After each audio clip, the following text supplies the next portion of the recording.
Hey everybody, I'm Daniel. I'm the technical director here at RW Supply and Design, and today I want to talk about finish recoat systems.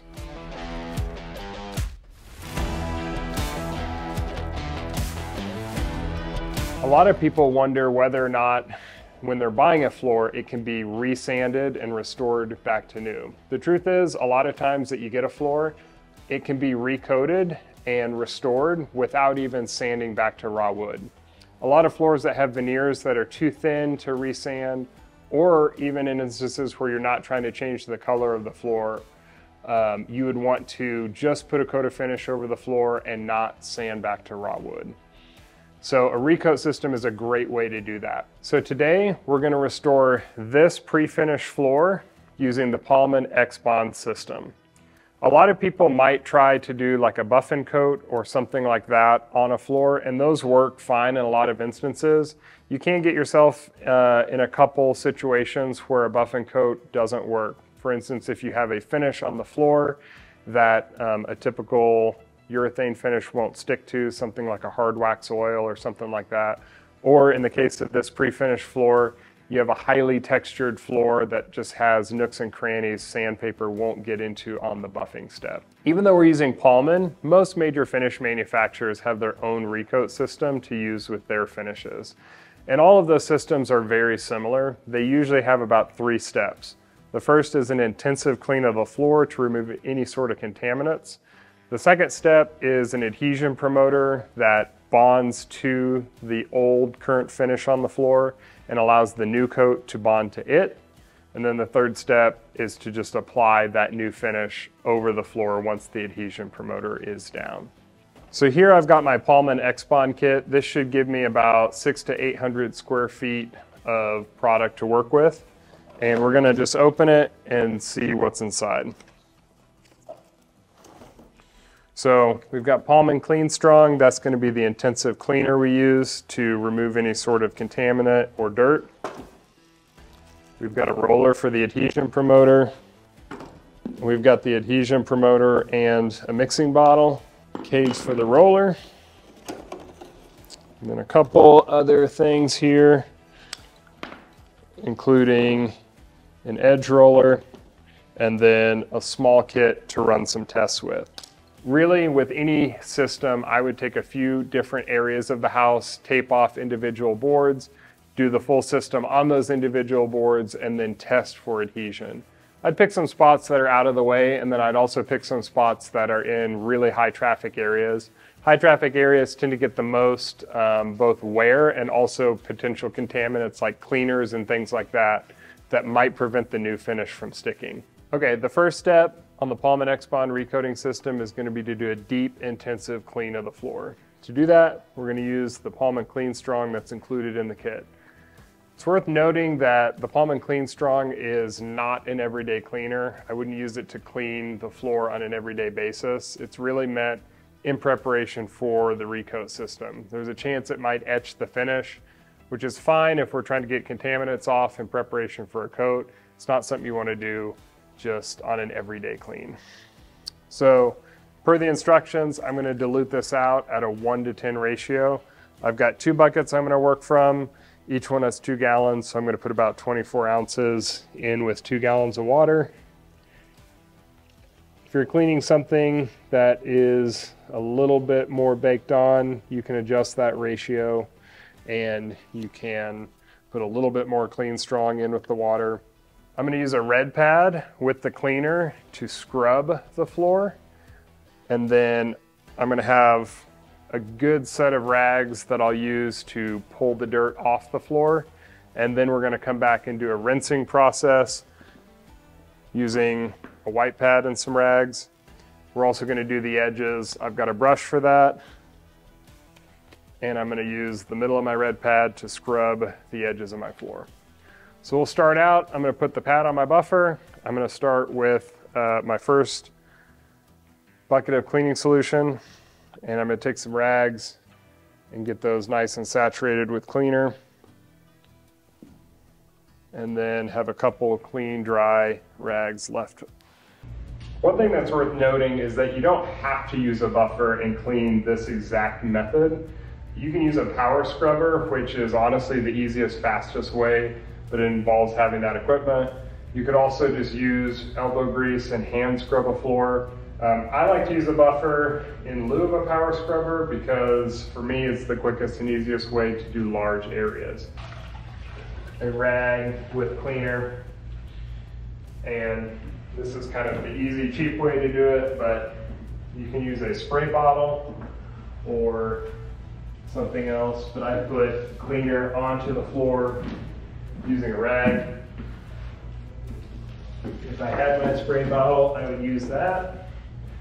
Just tons of cleaner down on the floor. If you've got large gaps and things in the floor, you don't want to get a bunch of moisture down below the surface of the wood. So we're really just trying to keep the moisture topical. We're not trying to flood the floor. We're not trying to cause any sort of moisture damage. And our goal is scrub, get the dirt off the floor, and make sure that we're not leaving pools and puddles and things like that.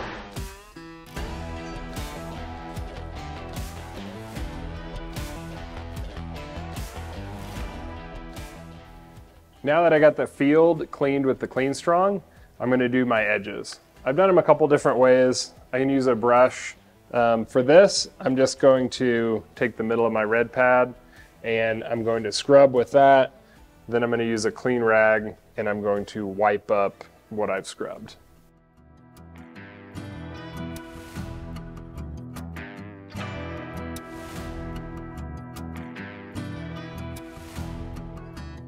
I need to come back now and rinse the floor. So I want to get any of that extra Clean Strong or any of the contaminant that's on the floor off the floor. And to do that, I'm going to rinse with water. I'm going to take some rags, I'm going to put them in my water just like I did with the Clean Strong, and I'm going to buff across the floor, changing my rag periodically, rinsing it out in the water, just to keep everything clean, just to be sure I'm getting everything off of the floor. The rule is clean water, clean rags, clean floor, clean coat.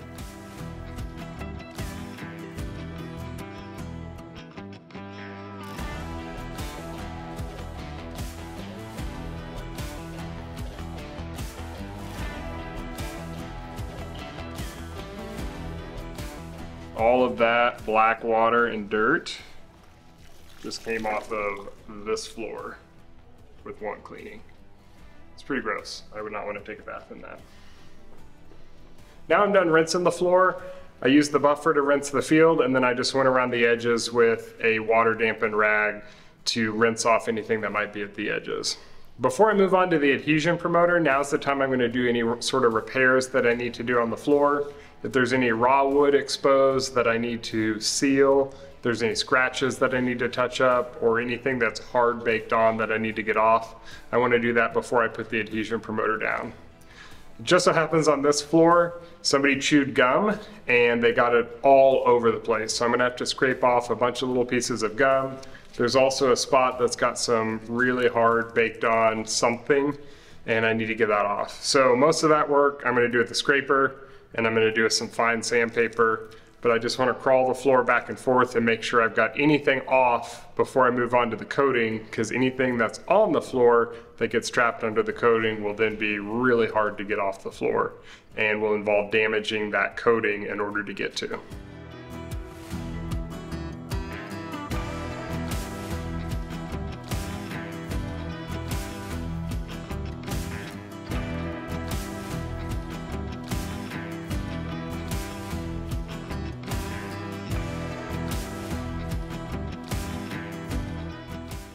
All right, we're done cleaning the floor. Now it's time to move on to the adhesion promoter step.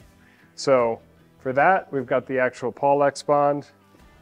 We've got a thin nap roller to roll it on with, as well as an edge roller to get right up next to the baseboards and other obstacles.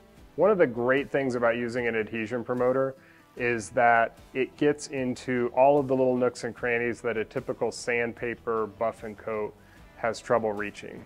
If you have a pre-finished floor like this that has beveled edges or saw mark texture or hand scraping, it's really hard for the sandpaper under a buffer to reach every spot on that floor.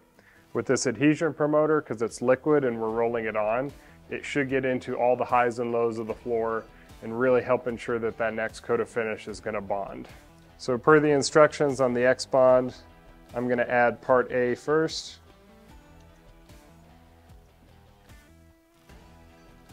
And then I'm going to add part B, and I'm going to mix as I add part B.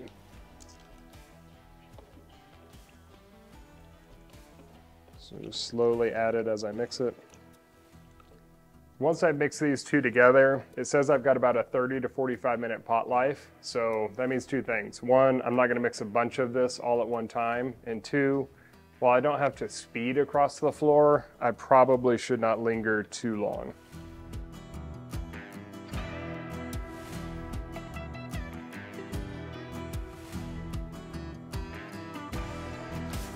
So I'll start by doing my edges.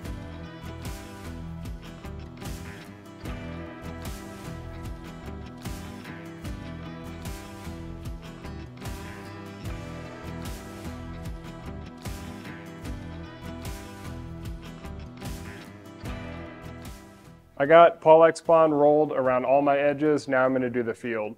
It's important to read the directions and figure out what your coverage rate's going to be. The first time I used this, I put it on way too thick and didn't realize that I was supposed to roll it really thin. I ended up being okay, but I went through a lot more product than I should have. So this should cover about 600 to 800 feet.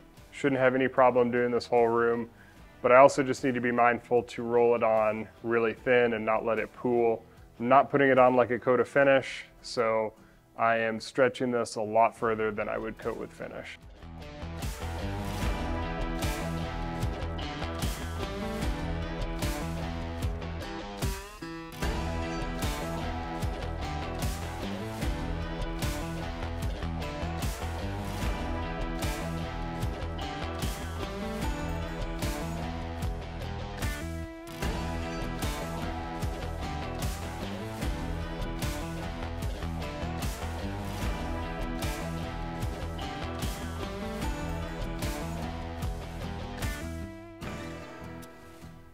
So I'm done rolling the adhesion promoter across the whole floor. Now I just gotta wait for it to dry.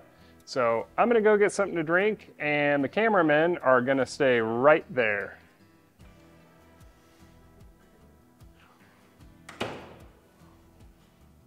We put down the Pollman X-Bond and we've let it dry, so now we're on to the final step, which is coating the floor with finish. You want to check out the instructions on whatever adhesion promoter you're using because they usually have a pretty defined dry time. For X-Bond, you have to let it dry 90 minutes and then you have to coat over it within 4 hours. So you have, a time window from about the 1.5 hour mark to the 4-hour mark that you need to put finish down over it. We've let this dry 90 minutes and we're ready to coat. There's nothing special about how I'm going to coat. I'm just going to coat it like a normal floor.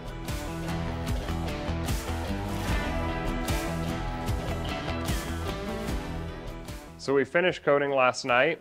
The finish is dried overnight and we're back on it this morning to look at the final result, and it looks amazing. The floor is restored back to mostly new and I couldn't be happier with the result.